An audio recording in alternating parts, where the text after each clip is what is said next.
Yes, this looks to be nearly everyone. Let us begin, shall we? Though I am usually the first to hold forth at such events, I think on this occasion that honor should fall to you.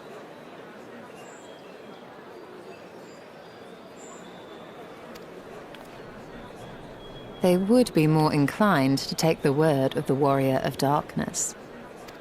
Indeed. In light of the subject matter, who better than thee to speak these truths?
Wicked White?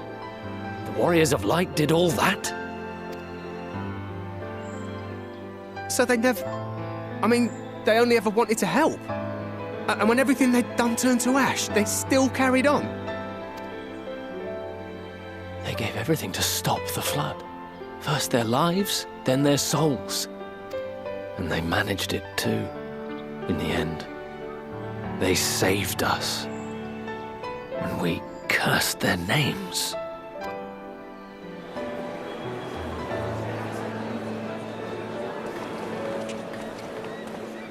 This should go a long way towards clearing the air.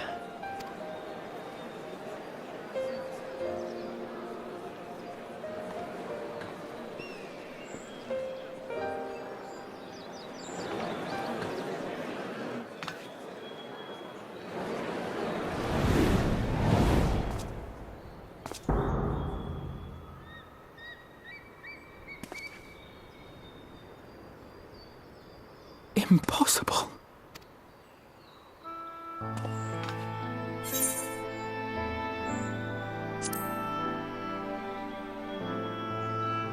I definitely see something. You don't think it's a ghost, do you? Nay, yonder standeth no bloodless apparition, but a warrior of light and darkness both. Ardbert. What in the world?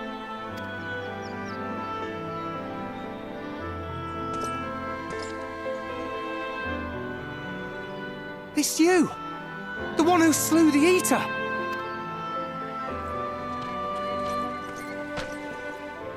That it should be the Warrior of Darkness who brought the truth to light. You've saved me a fair bit of time. Though I have a few words of my own to say, if I may.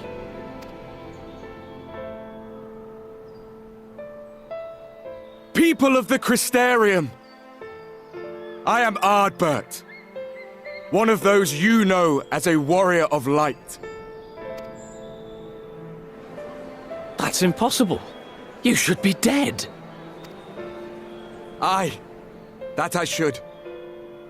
But as the world has been given new life, so too have I.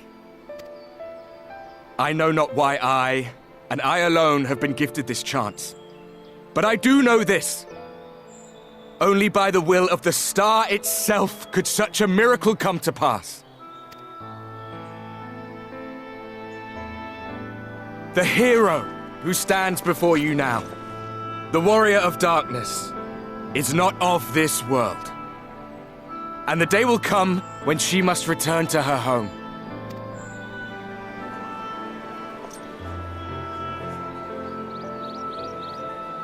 But this land is our home. And if it is to remain so, now and forevermore, it is we who must protect it. The time to rely on saviors from afar has passed. It is you who must rise. You who must become the new warriors of light. What? Us? Warriors of Light?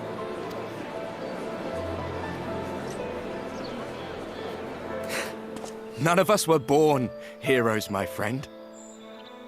I was only ever a man with a thirst for adventure. But wherever my journeys took me, I was invariably confronted with the same choice. To lend what aid I could to those in need, or not. And I always chose the former. Any one of you could do the same. All you need is the will to help your fellow man, and the resolve to see it through.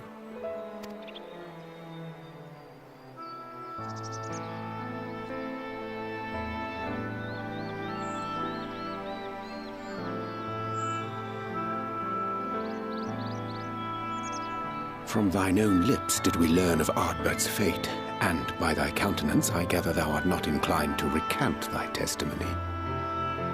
Yet whosoever this man may be, his words hold truth and resonate with the citizenry besides. For us to voice our doubts here and now would serve but to sow disquiet.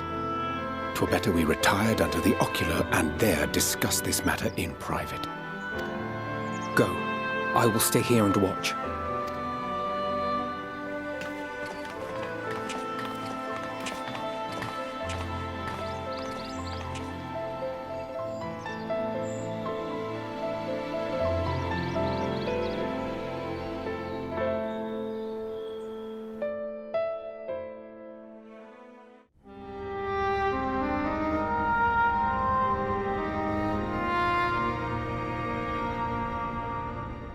So, that is a warrior of light of the first.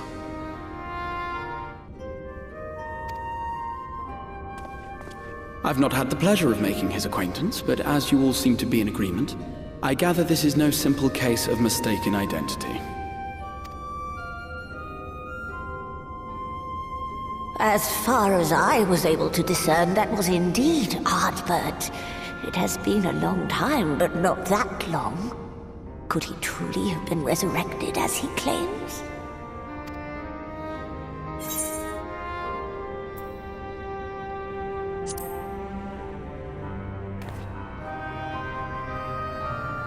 Ardbert did entrust his very soul unto thee.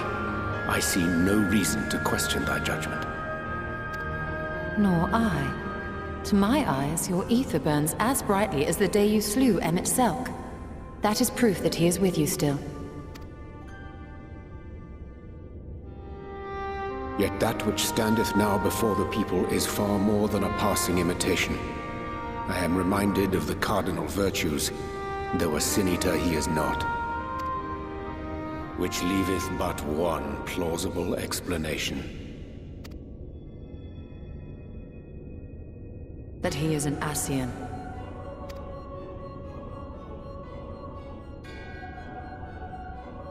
Given their fondness for posthumous possession, I would have to agree. From what I understand, the Warriors of Light were laid to rest in Yulmore by those whom they had aided in life. At the time, some few still remembered them as heroes. Needless to say, 4 of them were subsequently exhumed to serve as the Virtues. And if one knew where to look, Ardbert too would not have been difficult to find. Assuming then that this is indeed the work of an Ascian, my mind inevitably turns to the last remaining paragon to survive the Sundering.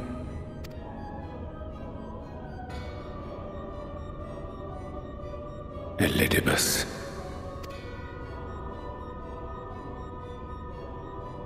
That Xenos hath reclaimed his own flesh is known. Thus evicted from his borrowed form, and cognizant no doubt of Emmett Selk's failure here in the first, 'tis quite possible the emissary chose Ardbert for his next vessel. Inhabiting the flesh of the fallen? Why, that is unsavory. And they do this often, you say? Verily, for they possess no corporeal forms of their own. In what one may term their natural state, none save those gifted with the echo can perceive them. Indeed, when Elidibus intruded upon the waking sands, his presence did go unmarked by all save Minfilia and the Warrior of Light.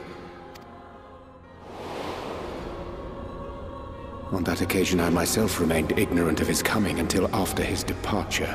It was only at a later juncture, when he deigned to appear before me in borrowed flesh, that I was finally able to take the measure of him. In such puppetry do the Ascians engage when they seek to influence the course of history. And they have gained much by it.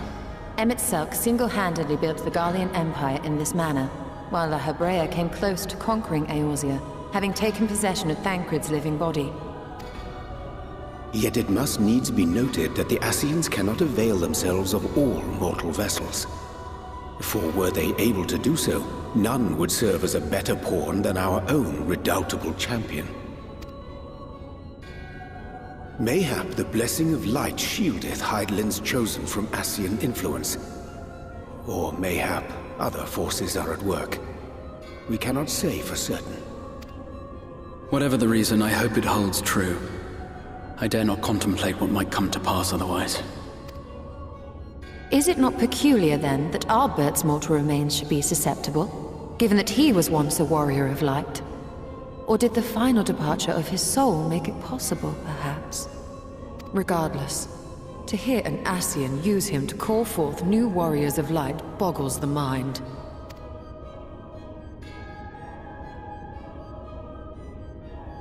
Elidibus hath ever been an enigma, his ostensible purpose being to preserve the balance between light and dark. When he made overtures towards me, however, I was afforded a glimpse behind the mask of the self-appointed emissary. I shall not defend mine actions, undertaken in pursuit of a better understanding of our foe as either wise or prudent. Nevertheless, what little I did glean may now prove useful.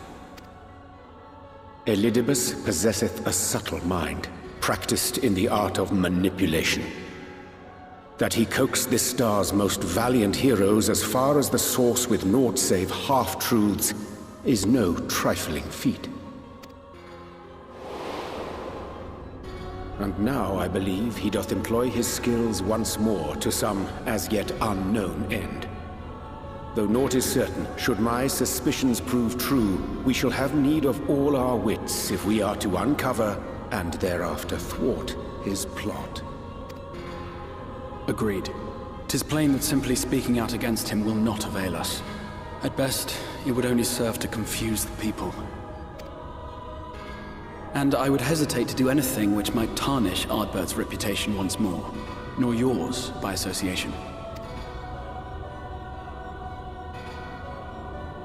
That being the case, it may be wise to keep a covert eye on this Ardbert's movements, as we attempt to discern his purpose and how best to mitigate his influence.